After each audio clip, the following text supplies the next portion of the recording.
బాలగారు, yeah! మొదటగా మనం చూస్తే ఏపీలో పరిణామాలు రోజు రోజుకి అతి వేగంగా మారుతున్నాయి. ముఖ్యంగా పార్టీల మార్పు అనేది ఈ మధ్య కాలంలో చూస్తే ఇక్కడి నుంచి అక్కడికి, అక్కడి నుంచి ఇక్కడికి అనేది ఎంత వేగంగా మారుతున్నాయంటే అంత వేగంగా మారుతున్నాయి.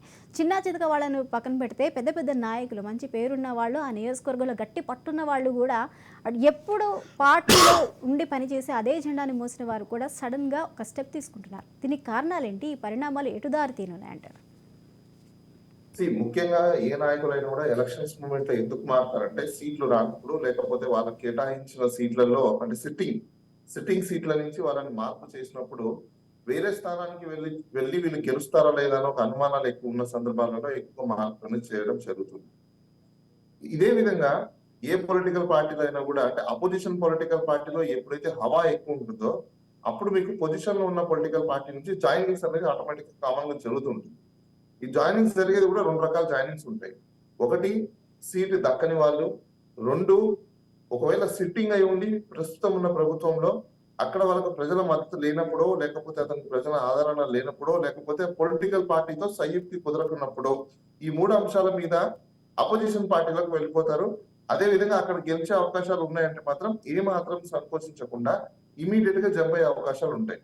మీరు ఒకసారి టీడీపీ, జనసేన కూటమికి వైసీపీలో నుంచి జంప్ అయ్యే జనాల్ని మనం ఒకసారి చూసుకుంటే ఎమ్మెల్యేలు కావచ్చు, క్యాడర్ కావచ్చు, లేకపోతే వాళ్ళ కార్యకర్తలు కావచ్చు. ఇవన్నీ కూడా ఏంటంటే ఒక సంకేతాన్ని ఇస్తున్నట్టున్నాయి.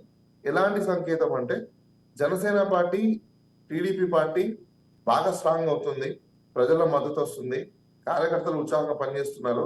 కాబట్టి ఈ పార్టీ గెలిచే అవకాశాలు ఉన్నాయేమో అని భావించినప్పుడు కొంతమంది లీడర్స్, కొంతమంది క్యాడరు ఇలాంటి వాళ్ళు జంప్ అయ్యే అవకాశాలు ఉంటాయి. కానీ ముఖ్యంగా మనం చూసుకోవాల్సిందంటే ఓటరు నిజంగానే ఏ పార్టీతో ఉన్నాడు, ఆ సైంటిఫికల్ డేటా ఉందా లేదా అనేది క్వశ్చన్ మార్క్. ఇప్పుడు జనసేన పార్టీని మనం ఒకసారి చూసుకుంటే, జనసేన పార్టీ, టీడీపీ పార్టీ ఒకవేళ కూటమి జాయిన్ అయినప్పటికీ కూడా టీడీపీ పార్టీకి ఉన్నంత స్ట్రెంత్ అంతా జనసేన పార్టీ మింగేసే విధంగా ఈ రోజు మనకు కనిపిస్తుంది. ఎందుకు అంటే ఒకసారి జనసేనని మనం అబ్జర్వ్ చేసుకుంటే వాళ్ళకున్న ఓటింగ్ శాతం 6% కంటే తక్కువ. ఆ జనసేన పార్టీలో ఈ రోజు టీడీపీతో అలయన్స్ అయిన తర్వాత వచ్చే కార్యకర్తలు కొంతమంది ఉన్నారు. వాళ్ళకి యాంటీగా పనిచేసే కార్యకర్తలు కొంతమంది ఉన్నారు. దీంట్లో పవన్ కళ్యాణ్ గారు చొరవ తీసుకొని వాళ్ళందరికీ సమన్వయం కార్యకర్తల్ని క్రియేట్ చేసి వాళ్ళని కాస్త ఓపికగా ఉండమని చెప్పే ఒక కోఆర్డినేటర్ లేకపోయినారు. ఆ కోఆర్డినేటర్ విషయంలో జనసేన కానీ ఒకవేళ తయారు చేసుకొని వాళ్ళ క్యాడర్ ని ప్రాపర్ గా కానీ రన్ చేసుకోగలిగితే చెప్పలేము. ఒకవేళ టైట్ ఫైట్ జరిగే అవకాశాలు కూడా మనకి ఎక్కువగా ఉన్నాయి. అది జర్నలిస్ట్ ఎందుకు ఎక్కువ జరుగుతుందంటే మీకు సిట్టింగ్ ఎమ్మెల్యేలు రిజైన్ చేసి వెళ్ళిపోతున్నారు అంటే వాళ్ళకి సీటు కన్ఫర్మ్ గా రాదు, సీటు కన్ఫర్మ్ గా ఇవ్వట్లేదు, ఇంకా ఈ పార్టీలో మనకు ఉండి వేస్ట్ అని అనుకున్నప్పుడు మాత్రమే వీళ్ళు జంప్ అవుతారు. అయితే జంప్ అయిన ప్రతి ఎమ్మెల్యే మళ్ళీ వెళ్ళిన తర్వాత అక్కడ గెలుస్తాడా గెలవడా అనేది పెద్ద క్వశ్చన్ మార్క్. జంప్ అయిపోయిన తర్వాత ఒకవేళ ఎందుకు ఉన్న పార్టీలో అతనికి సీట్ ఇవ్వట్లేదు అంటే అక్కడ ప్రజల తరపున ఎక్కడైనా వ్యతిరేకత ఉండొచ్చు, అతను ఏం పని చేయకపోయి ఉండొచ్చు, లేకపోతే చేసిన పనులన్నీ ప్రజలకు వ్యతిరేకించే ఉండొచ్చు. అలాంటి క్యాండిడేట్లని మళ్ళీ అపోజిషన్ పార్టీ వాళ్ళు చేర్చుకుంటే అది వాళ్ళకు బెనిఫిటా లాస్ అనేది కూడా చూసుకోవాల్సి ఉంటుంది.